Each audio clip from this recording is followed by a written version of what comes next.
Voici un jeu d'aventure, c'est ce qu'on appelle un legacy, un jeu qui évolue au fur et à mesure que l'on y joue. Plus nous avancerons dans notre histoire, plus il va se transformer, il va se passer des choses, des modifications qui vont faire en sorte que ce sera notre propre aventure, celle que seuls nous aurons vécue. Alors, jetons un coup d'œil au livre et voyons ce que raconte cette histoire. Après une nuit mouvementée de tempêtes de mer, le Mélodie tangue doucement alors que le jour se lève sur des eaux calmes. Vous, les membres de l'équipage, dormez encore dans vos couchettes, épuisés par tous les efforts déployés pendant la nuit. On entend vos ronflements sonores à distance. Soudain, un cri strident retentit. « Ohé matelots, naufragés en vue, à tribord à 1000 nautiques !» Et en un rien de temps, vous quittez tous vos couchettes pour regagner le pont. Captain Pépé vole jusqu'au nid de corbeau pour rejoindre Virgile Anse, le suricate qui a donné l'alerte, et jette lui-même un coup d'œil dans la longue vue. Ce personnage m'a l'air menaçant, mais faisons-le monter à bord pour voir. « Allez, d'une aire, en avant, qu'attendez-vous » ordonne-t-il d'un ton sec et décidé. Vous effectuez rapidement toutes les manœuvres et mettez le cap sur le naufragé. C'est donc un jeu dans lequel on se raconte des histoires. L'un d'entre vous devra donc faire la lecture, mais vous aurez aussi la possibilité de flasher le code qui est ici pour retrouver l'histoire chapitrée sur YouTube. On raconte donc le morceau d'histoire qui correspond à notre aventure du jour, qui nous met en situation pour nos péripéties, et puis on part à la manœuvre. La manœuvre pour aller à l'endroit que l'on souhaite rejoindre, eh bien c'est qu'à tour de rôle, on est dans un jeu coopératif, nous allons manipuler les personnages pour qu'ils soient chacun à leur poste. Être à son poste, c'est être en face de sa rame. Cette figurine, le personnage vert, devrait être devant la rame verte, ainsi de suite, pour chacun d'entre eux. Alors c'est parti. Dans le prologue, c'est fait pour apprendre, il n'y a pas encore de pression, de notion de temps. Mais dès que vous serez rentré dans l'aventure complète, on rajoutera un sablier, on a ici 2 minutes 30 pour pouvoir réaliser 3 manœuvres. C'est parti. À mon tour, j'attrape la bille du capitaine qui est ici, je l'ai en main, c'est à moi de jouer, je suis le seul à pouvoir le faire, tout le monde a le droit de me conseiller, mais seul celui qui a la bille en main peut effectuer un mouvement. Je décide donc par exemple de déplacer ce personnage, je veux le dégager pour qu'un autre puisse atteindre son emplacement. Et puis je passe la bille à quelqu'un d'autre, ça lui donne le droit immédiatement d'effectuer à son tour un déplacement quelque part.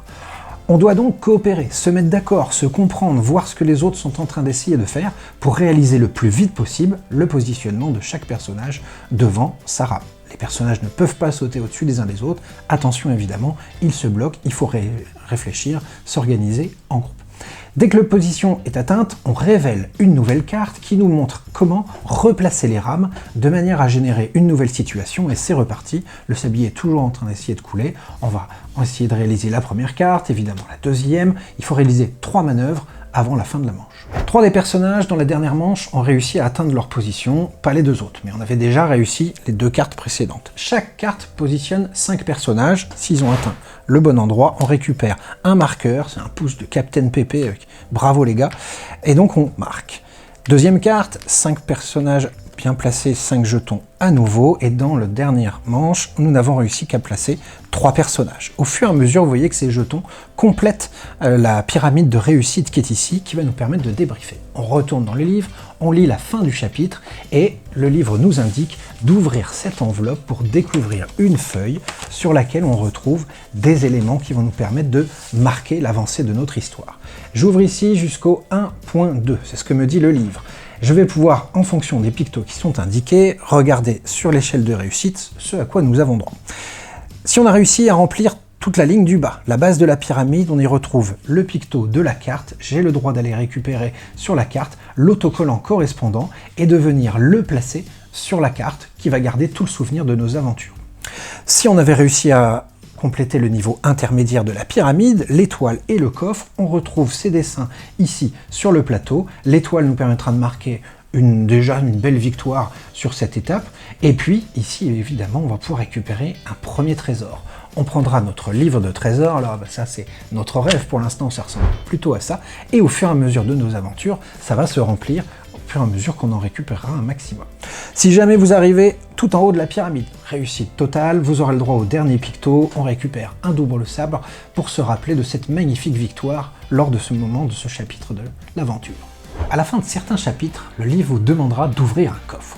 Là-dedans, il y a des choses qui vous attendent et qui vont modifier petit à petit votre aventure. Des fois des choses pour vous aider, et évidemment de terribles adversaires qu'il va falloir affronter.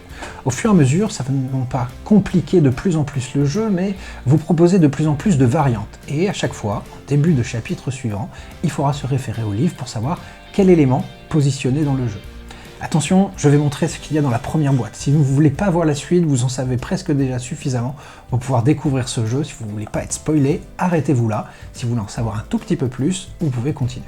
À l'intérieur de cette boîte, à un moment donné, ils vont donc décider de partir à l'aventure et ils leur font donc des réserves de nourriture. Ils ouvriront le premier coffre et nous, joueurs, découvrons la caisse de nourriture que l'un d'entre eux est parti chercher. On la charge sur le bateau et pendant tout le reste de la partie, au fur et à mesure en tout cas que le bateau tangue, cette pièce se déplace de gauche à droite. En fait, ce sera un nouveau mouvement possible pour un joueur, ce qui pourra déplacer cette pièce afin de pouvoir faire passer l'un des personnages. C'est à la fois un élément de l'histoire, puisque c'est la caisse de nourriture pour survivre et avancer dans cette aventure, mais c'est aussi un élément, et là ici plutôt une problématique, un élément à déplacer pour pouvoir continuer à déplacer nos personnages et atteindre nos objectifs. Ça complique petit à petit, mais on ne cumulera pas l'ensemble des éléments. Plus tard dans l'aventure, ils n'auront plus assez à manger, la caisse de nourriture disparaîtra, ou plutôt elle rejoindra la boîte du jeu, et plus tard ils feront sûrement une halte sur une île, reprendront des réserves, et on ira rechercher cet élément.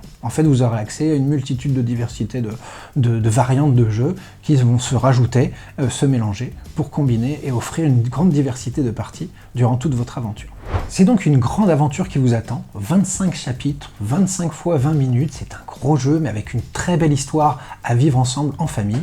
Le poster est donc important. Au fur et à mesure de la partie, vous aurez la possibilité, vous allez gagner des autocollants que vous marquerez dessus, ça affiche votre collection, mais ça raconte surtout votre histoire, parce que vous allez jouer sur un longtemps, peut-être un mois ou deux, toute cette grande aventure ludique, et le poster vous rappellera tout ce que vous avez vécu, vos échecs, vos réussites, vos grands affrontements contre des créatures marines, et donc permettra de reprendre l'histoire là où on en était la dernière fois qu'on avait joué. Et puis à la fin, ça à garder pour vous, ça vous permettra de vous rappeler tout ce que vous avez vécu en accompagnant Captain Pépé dans cette aventure. Alors, bonne piraterie!